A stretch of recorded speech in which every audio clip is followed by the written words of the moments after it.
Guys, magandang araw. Ang gagawin natin ngayon ay ito. Magbabaklas ako ng membrane at tayo ay maglilinis ng membrane dahil humina na yung kanyang product. Dati umaabot siya ng 3 GPM. Ngayon ay nasa 2 GPM na lang yung kanyang product, kaya ibig sabihin medyo marumi na yung ating membrane. Kaya dapat habang medyo hindi pa gaano barado ay lilinisan na natin. Tapos medyo tumas na yung kanyang TDS. Dati nasa 4 to 6 TDS lang siya. Tapos ngayon ay nasa umaabot na ng 12 to 15 TDS na yung kanya TDS. Kaya ay lilinisin natin, guys, at papakita ko kung ang improve, kung bababa ba yung kanyang TDS, saka tataas yung kanyang product.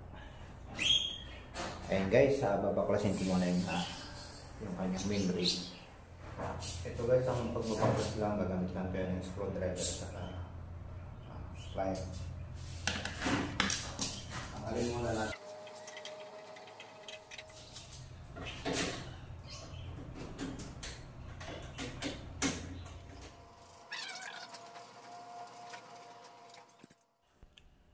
Sa kayong pagtatanggal ng cap, guys, ganito lang. Wag sikwating pababa, pataas yung sikot natin. Ganito lang, ganyan lang, para hindi masira yung kanyang labi. Ayan, ganyan lang po ang pagtatanggal ng cap. Tapos galaw-galawin, ayan, tanggal na, guys. Ayan, tanggalan natin, guys, yung kanyang cap. Gagamit tayo ng plier para ito ang gagamitin nating pangbunot doon sa kanyang membrane.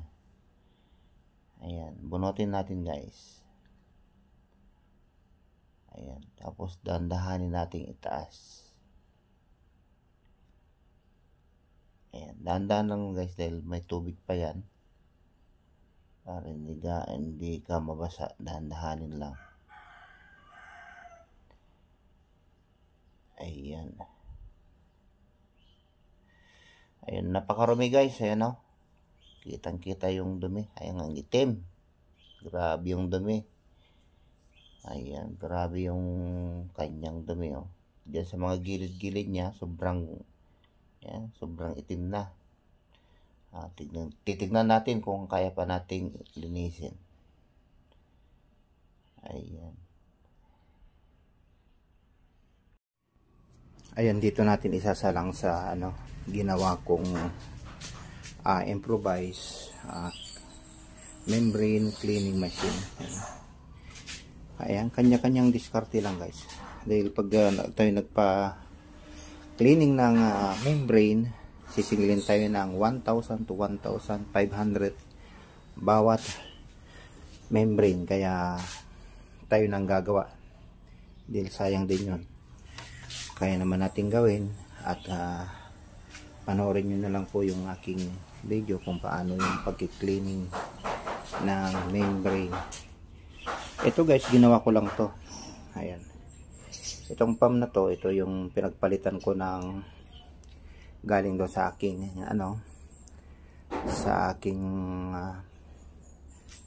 yung sa product pump. Kaya nagpalit ako ng panibagong pump, kaya ginawa ko na lang siyang ito pang cleaning ng membrane. Ayan, ganyan lang, guys. Ito papunta dyan sa galon. Tapos ayan, ganyan lang, guys.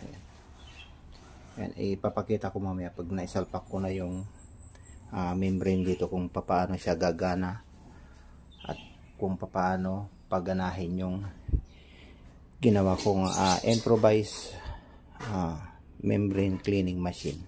Ayan, kaya-kaya nyo pong gawin yan guys pag sundan nyo lang po yung aking ginawa. Ito yung guys kung tinanggal natin doon, sobrang dumi. Ayan o, kitang kita yung dumi dito. Ayan, sobrang dumi siya, halos lahat puno. Ito lang medyo walang dumi. Ibig sabihin ditong banda barado na yan. Ayan, ayan, dyan halos kukunti na lang yung gumagana guys. Dito na lang. Ayan, isasalpak na lang natin dito.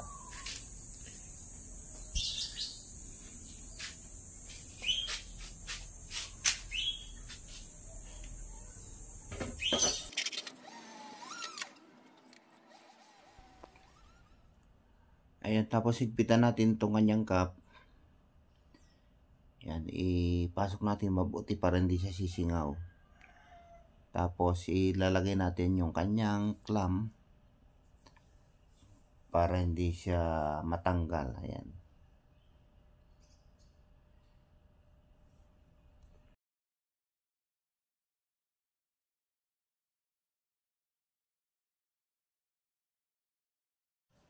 Ayan, nailagay na natin yung kanyang pipe. Ayan. Ayan, naisalpak na natin yung membrane. Saka ito ilalagay na natin itong mga linya ng pipe niya.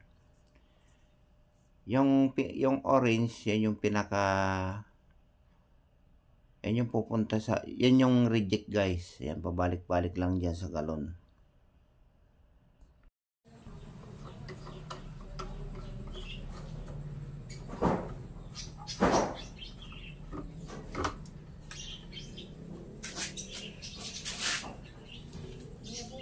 Ayun guys, naikabit na natin.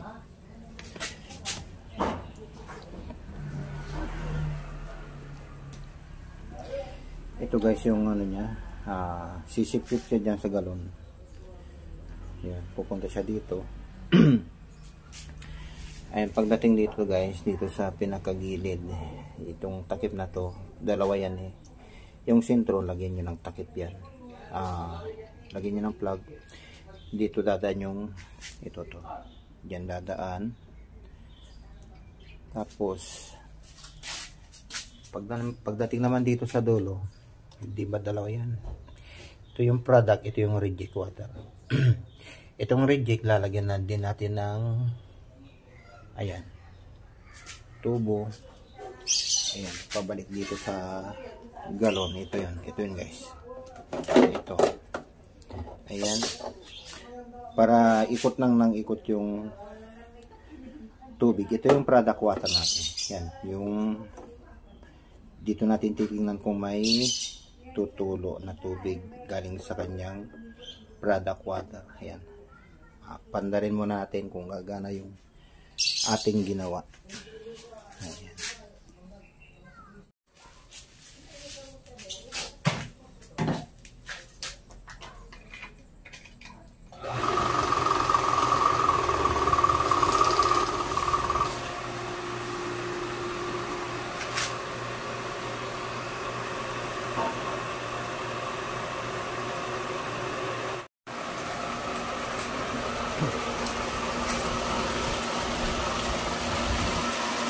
Ayan na guys, gumagana na yung ating ginawa. Pag-circulatein muna natin yung tubig. Ayan, yung ginamit natin na tubig guys, yung nilagay ko dito is purified water yan. Huwag po kayong gumamit ng galing sa poso o sa nawasa dahil marumi po yun. Dapat kung natin gamitin yung purified po para malinis po yung mag-circulate po dito sa kanyang membrane. Ayun. Mga 5 minutes dyan guys yung ating gagawin para lumambot yung laman yan bago natin lagyan ng chemicals. Ayun guys, habang sinicirculate natin yung tubig noon, ito magtitimpla na tayo ng ito yung unang natin gagamitin, yung citric acid guys. Ayun, maglalagay tayo ng 6 na scoop dito sa tabo. Tutunawin muna natin. Ayan. dalawa, tatlo, apat, lima, anim. Ayun guys, tutunawin muna natin to bago natin lagay doon.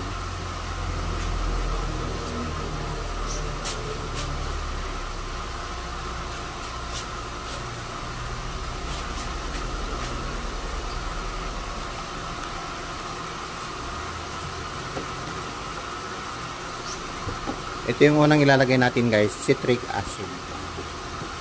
Tunawin muna natin mabuti para hindi masipsip ng motor yung buo-buo at hindi babara doon sa kanyang membrane. Dapat malulusaw natin yung chemicals. Ayun guys, lusaw na wala na yung ngayon. Ayan, may 5 minutes na guys. Ito naman ilalagay natin dito.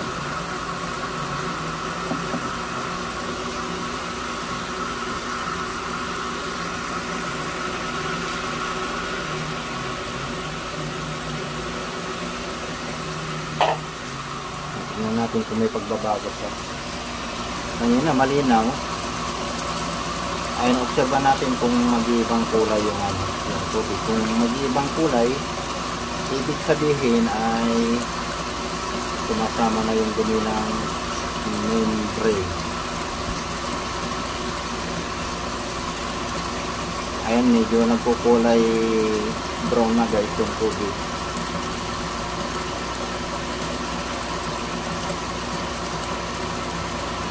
Ayan ang dumi oh. Ayan, kanina malinaw yung tubig, ngayon ay ayan, kulay brown na guys. Ayan, antayin natin na 30 minutes guys kung tatagal na pag-circulate natin yan. Pag gagawa kayo guys ng ito, mas maganda kung may lalagyan nyo ng filter para yung nasasalang dumi masasala na ng filter na ilalagay natin. Pero ito guys, ito ay aking ginawa lang para malinisan ko yung membrane. Kaya hindi na ako naglagay ng filter. Pero sa susunod guys, lalagyan ko na ng frame to para maganda ng tignan. Ito pang samantala lang guys na ginawa ko para lang makalinis ako ng membrane. Ayun guys oh, ang dumi, kulay brown na yung tubig. Tingnan nyo guys oh, parado dito sa kanyang product water, halos ano lang, pumapatak-patak lang ng konti yung kanyang product. Ibig sabihin ay barado po yung membrane. Tingnan natin kung ma-revive pa natin yung membrane at kung may pagbabago dahil medyo nababa na yung kanyang product na binibigay. Kaya tingnan natin maya pag nalinis natin. Mag-aantay lang tayo ng 30 minutes guys. Tapos babanlawan natin ulit ng purified water. Tapos isusurin natin yung pangalawang chemical. Okay guys. Ayun guys, tapos na yung 30 minutes na pag-sisirculate ng ating machine. Ayan, tatanggalin natin yung kanyang tubig dahil sobrang dumi. Ayan, brown na brown siya. Itatapon natin, tapos papalitan natin yung bagong tubig. Babalawan natin, tapos halagyan natin ulit ng ibang chemicals, yung palawang chemicals natin. Ayan o, brown na brown guys yung kanyang tubig.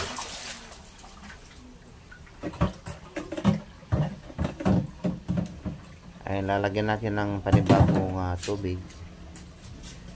Ayan, itong hose na pala to na nakakonect doon sa kanyang product water doon sa loob para hindi na tayo magsalin. nilagyan ko na ng mahabang hose para di na tayo magbubuhat.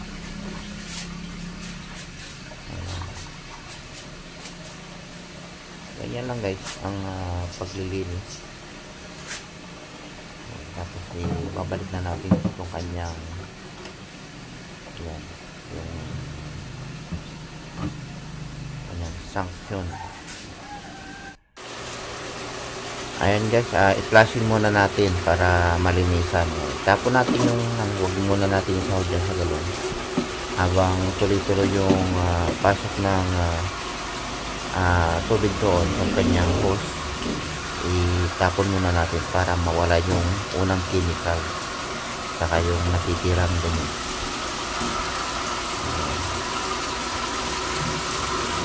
Pag nakita na natin malinaw na,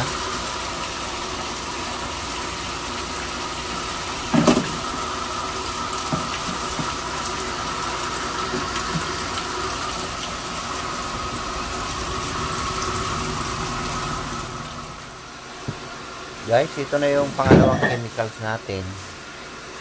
Ito yung tinatawag na caustic soda. Ayan, maglalagay lang kayo ng 1, 2, 3, 4, 5, 6.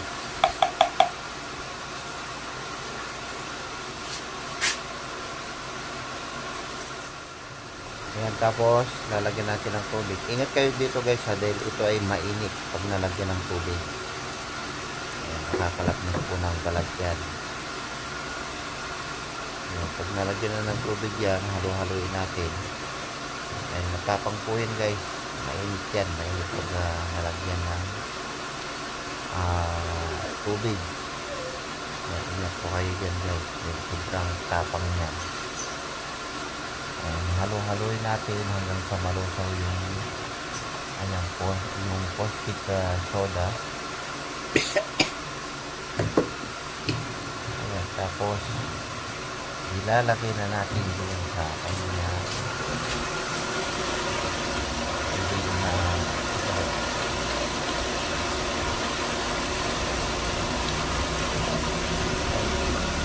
ayan, another 15 minutes. Pwede yung ating gagawin dito. Kung natin bubugin gamit yung green. So 15 minutes na lang natin gagawin dito. Yung isa 30 minutes, ito naman ay 15 minutes lang. Ayun guys, tapos na yung ayan, 15 minutes lang guys yung ginawa ko dyan. Ayan, 15 minutes lang guys para hindi ganong mabugbog yung membrane. Baka pag na-over kasi yan, baka may posibilidad na mabutas yung ating membrane, lalong magka-problema. Tapon muna natin yung laman. Ito yung nilagyan natin ng caustic acid kanina.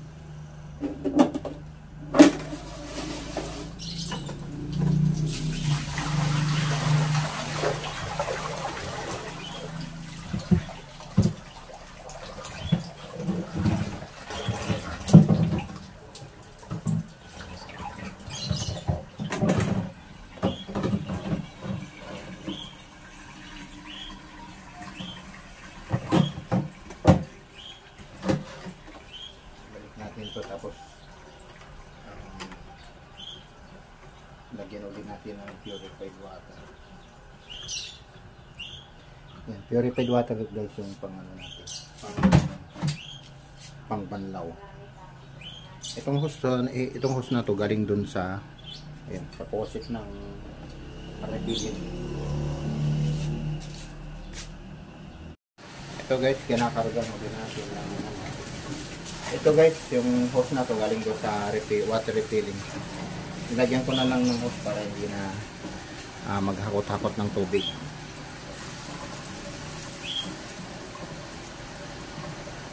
Punuin natin to tapos ipa-flushing natin ulit. Tapos isasalpak na natin din sa machine.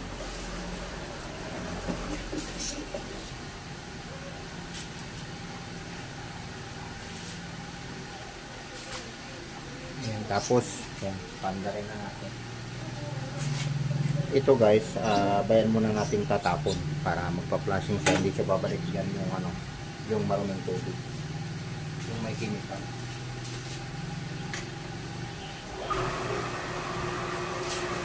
Ayan, para itapunan niya guys yung ano, yung chemical. Ayan, ito yung ano, purified, tapos ito ipa-flushing na natin. Itatapon na natin sa palabas para malinisan na yan. Ayan. Tapon natin. Ayan, ganyan lang, mga 5 minutes. 5 minutes guys na naka-flushing na ganyan. Ayan, kaya natin mag 5 minutes guys. Tapos tatanggalin na rin. Tapos tingnan natin to kung ano yung resulta, kung natanggal yung dumi. Ayan. Ayun guys, tapos na natin i-flushing. Papatayin na natin yung pump. Ayan, napatay na natin yung pump. Tingnan natin yung result ng nilinisan natin guys, kung okay na.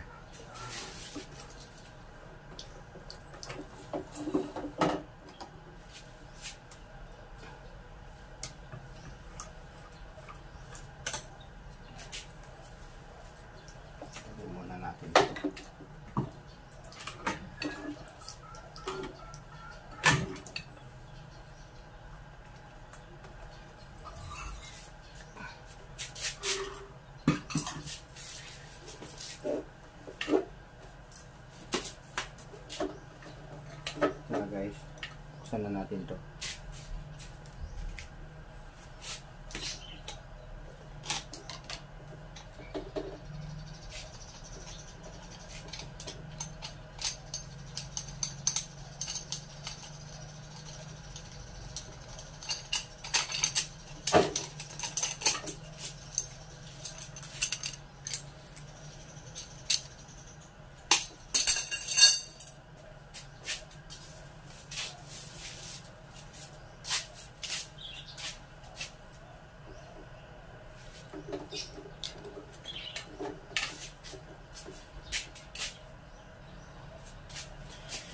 Diyan natin ng konti.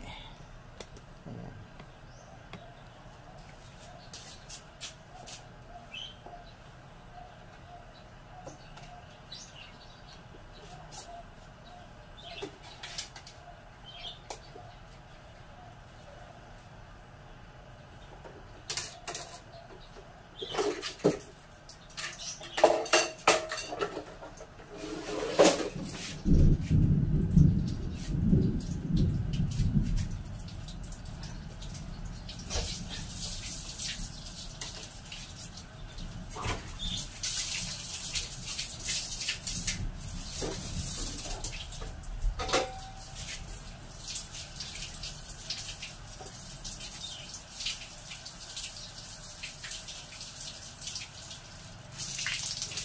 Ito na guys yung ano, nilinisan natin, oh. Ayan. Nilinisan natin. Ayan, okay na. Tapos dito, ayan. Kanina ang itim, di ba? Ayan, malinis na guys. Ayan. Tapos kabila. Ayan. Nawala na yung mga bara niya. Ngayon ita-train natin, ikakarga doon sa machine. Ayan. Ayan, karga na natin.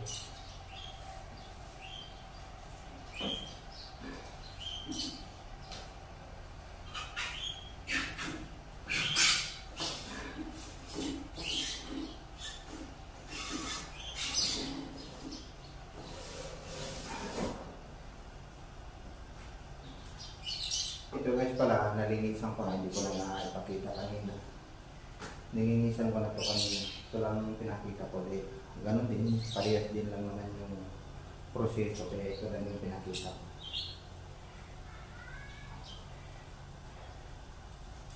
Ito, ibalik na natin yung okay.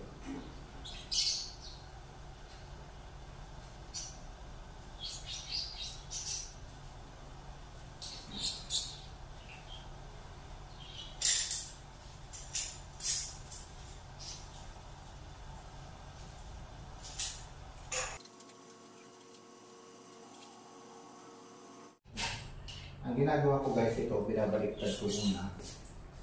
Ito yung daanan ng kanyang product. Binabaliktad ko muna para i-lasing ko muna dito yung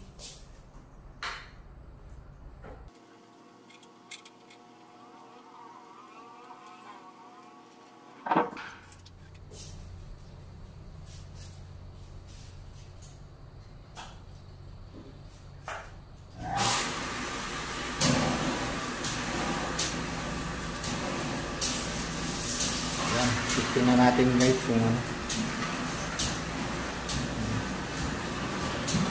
Yan, kaya malabo yan, nilagyan ko ng metal polish. Tapos pupunatan mamaya para kumenta po din yung ito guys, lumakas na yung ating product water. Kitang kita naman yung binubuga niya. Ayan, gagawin ko ng part 2 guys, medyo mahaba na yung aking content.